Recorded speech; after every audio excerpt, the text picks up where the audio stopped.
नमस्ते सदा वत्सले मातृभूमि। आज हम लोग चर्चा करने वाले हैं कि किस प्रकार से सेक्स रैकेट भारत में चलाए जा रहे हैं। मुस्लिम पर्सन पकड़ा गया है मध्य प्रदेश में। इसके अतिरिक्त फ्रांस में एक रिपोर्ट आई है और बड़ी ख़तरनाक रिपोर्ट आई है। आपको इंडिजीनियस पर्सन के लिए सेक्सुअल एब्यूज़ और उनकी हत्याओं के मामले पे मैं पहले भी एक बार सूचना दे चुका हूँ, जो कनाडा में थी। कनाडा में हज़ारों बच्चों की डेड बॉडियाँ, जो इंडियन पीपल थे उनकी डेड बॉडियाँ वहाँ एक स्कूल में, वो जो नॉर्थ वो चर्च चलाते थे उन स्कूलों में मिली। जब वो उस समय की बात है जब कनाडा के ऊपर किसी और का कब्जा था। अभी फ्रांस ने एक चौंका देने वाली रिपोर्ट जारी की है। वो रिपोर्ट ये है कि उन्होंने कहा है लगभग 3.25 लाख बच्चों के साथ सेक्सुअल एब्यूसमेंट चर्च के अंदर हुआ है, जिसमें से लगभग 2/3 बच्चों के साथ सेक्सुअल ऑफेंस करने वाले सिर्फ पादरी हैं। और उन्होंने ये रिपोर्ट दी है कि इसके अतिरिक्त बच्चों के उसमें मेल विक्टिम बच्चे ज़्यादा हैं, यानी कि जो छोटे बच्चे चर्चों में छोड़ दिए जाते हैं, चर्च के पादरी को दे दिए जाते हैं और पादरी उनको पढ़ाता लिखाता है और पादरी उनको संवारने के लिए दिया जाता है कि आप इसकी ज़िंदगी संवारें। उन पादरियों ने उन बच्चों के साथ सेक्सुअल एब्यूसमेंट किया है। फ्रांस में एक ऐसी वेबसाइट खोली गई या एक ऐसी ऑर्गेनाइजेशन जिसने 21.5 वर्ष तक काम किया और उसने कहा है कि कैथोलिक चर्चेस का ये मामला है। 21.5 वर्षों में उन्होंने ये रेफरेंसेस कुछ लोगों से के ज़रिए से, ये पूरी रिपोर्ट नहीं है, हालांकि उन्होंने कुछ लोगों से वार्ता की तो लोगों ने बताना शुरू किया, एक विक्टिम मैं भी जानता हूँ, एक विक्टिम मैं भी जानता हूँ। ऐसे करके एक एक विक्टिम पर काम करते हुए 21 वर्ष लगे और उन्होंने बताया कि सन 1950 के बाद लगभग 3.25 लाख बच्चे लोग मेरे संपर्क में आए, जिनकी विषय में या तो उनके परिवार वालों से हमने नोट किया या फिर वो डायरेक्ट हमारे संपर्क में आए, जिन्होंने बताया कि पादरियों ने उनके साथ कितना गलत काम किया। आप सोच सकते हैं कि हमसे मतलब है संसार का कोई भी व्यक्ति मंदिर, मस्जिद, गुरुद्वारे, इनमें किसी भी स्थान पर अपने बच्चे को, परिवार की या बच्चियों को ये सोचकर छोड़कर आता है कि इसका भविष्य यहाँ बनेगा, रिलीजियस एक्टिविटी यहाँ पर होगी,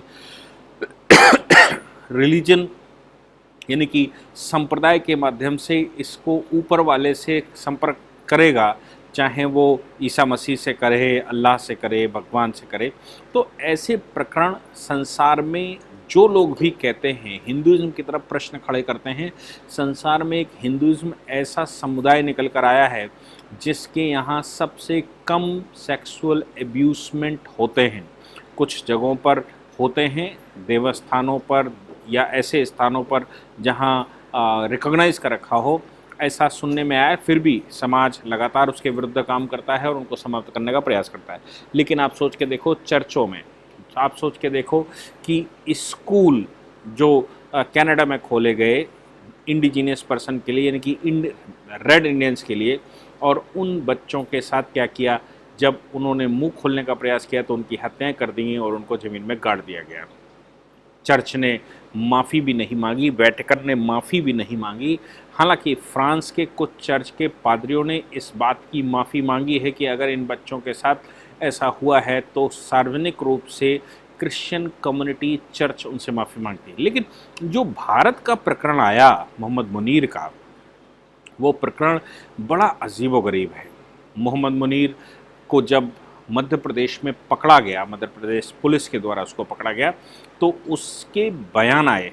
उसने कहा उसने 75 बार निकाह किया है। आप सोच सकते हो, उसने 75 बार निकाह किया है। और उसका जो बयान आया है वो कहता है कि वो निकाह करके इन महिलाओं को प्रोस्टिट्यूशन में छोड़ देता है, यानी कि वो देह व्यापार करवाता है और लंबे अरसे से वो देह व्यापार करवाता चला आया। उसका कहना है कि 200 महिलाएं लगभग उसके पास हैं जिनसे वो देह व्यापार करवाता है। इनमें से लगभग 75 महिलाएं ऐसी हैं जिनके साथ उसने निकाह किया है। हालांकि उसने बयान जो दिया है, अभी तक उसके केवल बयान की जानकारी हुई है, पूरी इन्वेस्टिगेशन मध्य प्रदेश पुलिस कर रही है। उसके बयान की जानकारी क्या हुई, उसने कहा कि वो बांग्लादेश का रहने वाला है और बांग्लादेश से वो नाले के रास्ते हिंदुस्तान में प्रवेश करता है। बांग्लादेश में जाकर वो लड़कियों को फंसाता है, फंसाने के बाद उनसे निकाह करता है, निकाह करके नाले के रास्ते वो भारत में लेकर आता है और भारत में लाकर उनसे देह व्यापार करवाता है। अब इसमें कितनी सच्चाई है ये तो इन्वेस्टिगेटिंग एजेंसी जो इन्वेस्टिगेशन करेगी वही बता पाएगी, लेकिन मेरा मानना है कि भारत में एक बड़ा समुदाय जो लव जिहाद का मामला करता है, लव जिहाद के माध्यम से पहले संप्रदाय परिवर्तन करना, संप्रदाय परिवर्तन करवाकर आपने कलीम सिद्दीकी का प्रकरण देखा ही होगा। उत्तर प्रदेश सरकार लगातार उसके रैकेट को रोज कुछ ना कुछ खोलती है, कुछ ना कुछ उस रैकेट में इन्वॉल्व लोगों की गिरफ्तारी भी करती है जो लव जिहाद करके या इन प्रकार किसी भी प्रकार से कन्वर्जन करवाते हैं। हालांकि मैं मानता हूं कि उत्तर प्रदेश के माननीय योगी जी एक्शन मूड में हैं और वो एक दिन भी, चुनाव आ गया है सामने, एक दिन भी वो वेस्टेज देना नहीं चाहते हैं। हर रोज़ इस विषय पर काम करते हैं। कुछ लोगों का ऐसा मानना है कि वो रात में 9:30 बजे से लेकर और 12 बजे तक सिर्फ ये बैठक करते हैं कि इस प्रकार की घटनाएं, जो कन्वर्जन की घटनाएं हैं, जो लव जिहाद की घटनाएं हैं, जो मंदिर मस्जिद गुरुद्वारों की घटनाएं हैं, या जो मदरसों के मामले हैं, या जो अवैध कब्जे के मामले हैं, वक्फ बोर्ड के मामले हैं, इन पर ही वो केवल चर्चा करते हैं और उस पर दूसरे दिन क्या एक्शन हो, कैसे एक्शन हो, इस पर काम करते हैं। उनका मानना है कि सरकारें सदैव आती रहीं, सरकारें सदैव चलती रहीं, लोग काम करते ही रहेंगे, लोग, महंगाई भी आती है, सस्ता भी होता है और ये एक प्रक्रिया है जो मैंने मंत्रियों को दे रखा है, उन्होंने मंत्रियों को दे रखा है।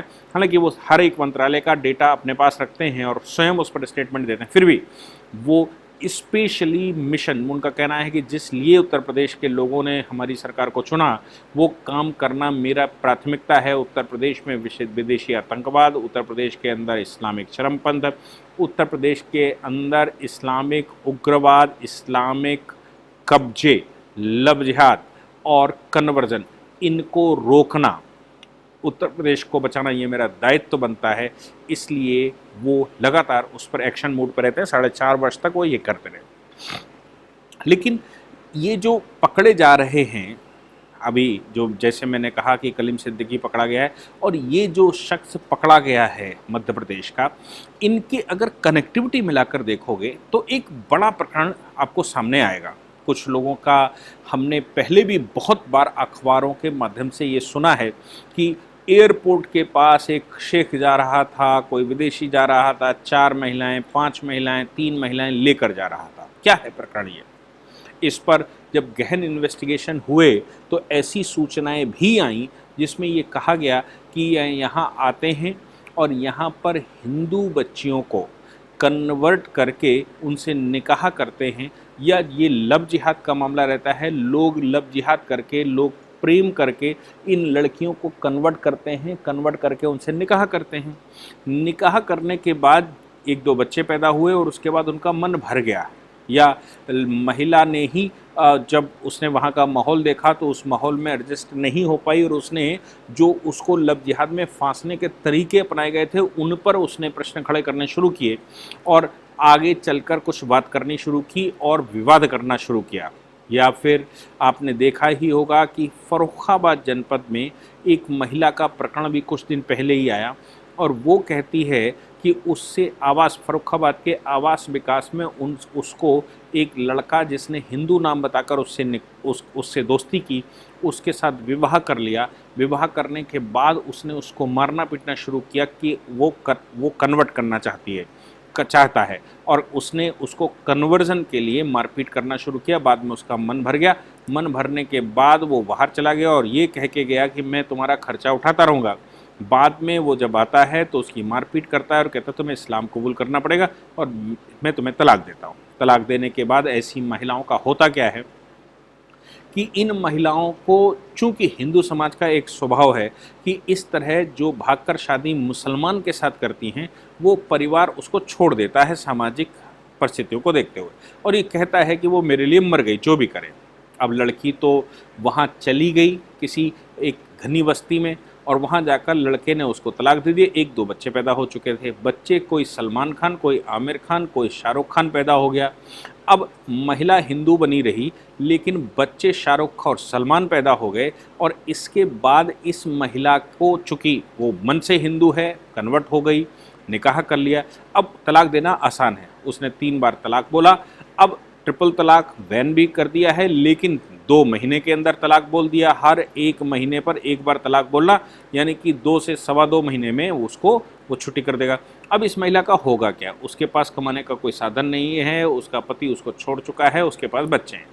वहाँ का समाज ये प्रयास करता है कि जिन लोगों का विवाह नहीं होता उनके साथ इसका निकाह करवा दिया जाए। कुछ गुंडे, बदमाश, कुछ क्रिमिनल्स, कुछ दिमाग से पैदल लोग, परिवारों में थोड़ा स्वस्थता है तो दिमाग से लेकिन पैदल है या विकृचित है, ऐसे लड़के के साथ उसका निकाह करवा दी ताकि जीवन यापन हो जाए। 2-3 बच्चे पालेगी, उसके भी 2-4 बच्चे और पैदा होंगे।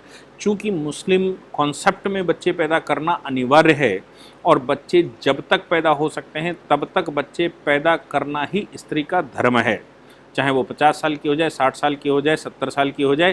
लेकिन अगर वो बच्चे पैदा कर सकती है तो उसका मान है, अगर वो बच्चे पैदा नहीं कर सकती है तो उसको वीर से साइड करना और एक बूढ़े आदमी के द्वारा नई लड़की से विवाह करके बच्चे पैदा करना, चूँकि आबादी बढ़ाना पहला उद्देश्य रहता है।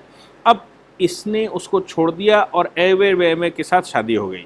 इसके बाद या शादी नहीं हुई तो जो शादी करके लाया था उसने उसको तलाक दिया। उसके बाद उसने कहा कि चलो दुबई घूम कर आते हैं, चलो सऊदीया घूम कर आते हैं, और महिला का नाम चाहे कुछ भी हो, अब वो शायरा बानो हो चुकी होती है, वो सलीमा बेगम हो चुकी होती है, वो शाह बानो हो चुकी होती है, या फिर वो मुमताज़ बानो हो चुकी होती है और मुमताज़ महल हो चुकी होती है, उसके नाम से नया पासपोर्ट बनता है, नया वीज़ा बनता है, उसको लेकर जाया जाता है और फिर जिस देश में जाया जाता है वहाँ उसकी बिक्री हो जाती है। बिक्री करने के बाद या वहाँ से कुछ लोगों को यहाँ बुलाया जाता है और बुलाने के बाद उनसे यहाँ निकाह किया जाता है। निकाह के नाम से उसको यहाँ से दूसरे देश ले जाकर वहाँ प्रोस्टिट्यूट का धंधा किया जाता है और उससे पैसे ले लिए जाते हैं। यानी कि उसको खुद भी पता नहीं होता है कि कब उसका निकाह हो गया, और उसको उसका निकाह कबूल ही तो करना है। किसी प्रकार से, किसी माध्यम से उसका विवाह हो गया और उसके बाद उसको ले जाकर बेच दिया। अब ये जो मध्य प्रदेश का प्रकरण आया, इसने भी इसी प्रकार की कुछ बात कही। अब इसकी बात को कितना रिकॉग्नाइज़ किया जाए, कैसे रिकॉग्नाइज़ किया जाए, इसको सेक्स रैकेट कहते हैं। इस व्यक्ति ने जो कहा वो कहना, उसने जो बयान दिया है उस बयान के आधार पर तो वो कहता है बांग्लादेशी, लेकिन मुझे डाउट है कि ये लव जिहाद के मामले रहे होंगे, चूँकि वो कहता है कि मैं प्रेम विवाह करता रहा, 75 प्रेम विवाह मैंने किए और उसके बाद इन लड़कियों को प्रोस्टिट्यूशन करवाता था। हालांकि उसने कहा कि पोरस बॉर्डर से मैं इनको लेकर आता था, लेकिन मेरा मानना है कि इसमें बड़ी तादाद में उस लड़के ने हिंदुस्तान के अंदर लव जिहाद करके निकाह किए होंगे और इसके बाद इन महिलाओं को प्रोस्टिट्यूशन के धंधे में फेंक दिया होगा। अब आप सोचते हैं कि जिससे लव जिहाद किया जाए या लव किया जाए तो कितना समय, कितना कॉन्फिडेंस और कितना ज़्यादा उस पर विश्वास पैदा करना होता है। लड़कियां अंधी होकर ये कहती हैं कि सब दुनिया के ये लोग खराब हैं, लेकिन मेरा वाला ठीक है, मेरा वाला विश्वास पात्र है, मुझे उस पर विश्वास है, मेरा वाला मेरे को धोखा नहीं देगा। इस तरह की बातें करके वो उससे निकाह कर लेती हैं और फिर ये वही होता है जो सबके साथ होता है, और उन महिलाओं को किस प्रकार से जीवन यापन करना पड़ता है वो जग जाहिर है। अब आप चाहे वो किरण राव की बात करें, उनसे पहले वाले की बात करें, गौरी खान की बात करें, ये सब आप देख ही रहे होंगे कि फाइनली इनका हश्र क्या होता है। इनका फाइनल हश्र तो वही होना है जो हर महिला का होता है मुस्लिम कैरेक्टर में, ये लव जिहाद के मामलों में। मुझे लगता है कि मध्य प्रदेश पुलिस को साधुवाद कहना पड़ेगा और उत्तर प्रदेश पुलिस जो एक्शन मोड में है इन मामलों को पकड़ने पर, अगर उनके पास जरा सी भी सूचना आती कि इस प्रकार का मामला हुआ है तो उत्तर प्रदेश सरकार विद इन मिनट्स उस पर एक्शन लेती है और विद इन मिनट्स एक्शन लेकर उन लोगों को पकड़ने पकड़ने का काम जो भी करना है वो करती है। लेकिन इस समस्या का समाधान पुलिस प्रशासन कब तक निकालेगा, सरकारें कब तक निकालेंगी, इसके लिए जन अभियान, जन संपर्क और जन भावना पैदा करनी होगी कि इस प्रकार के प्रकरण लव जिहाद के हमारे देश में हैं। कानून बहुत रक्षा नहीं कर सकता, हमको स्वयं समझना पड़ेगा कि इस प्रकार के समुदाय से हमारे बच्चे दूर रहें और कन्वर्जन से बचें। इस प्रकार के लव ट्रायंगल जो दुनिया की फिल्मों में दिखाए जाते हैं उनको थोड़ा सा नॉन फिल्मी बनाएं और बच्चों को लगातार कम्युनिकेट करना माँ बाप का दायित्व बनता है कि उनसे बात करें कि आजकल समाज में क्या चल रहा है। अगर कोई सलीम, कोई सलमान, कोई शाहरुख या कोई आमिर तुम्हारे संपर्क में आता है तो किस प्रकार से आपको अपने आप को बचाना है। अगर ऐसा कोई संपर्क में आता है तो क्या आप पहली कंडीशन ये रख सकती हैं कि तुम घर वापसी कर लो, मैं तुमसे निकाह कर लूँगी। अगर वो घर वापसी खुले में ओपन सोर्स के साथ करना चाहता है या कर लेता है तो एक बार आपके प्रेम में कुछ जान हो सकती है, तो ऐसा माना जा सकता है।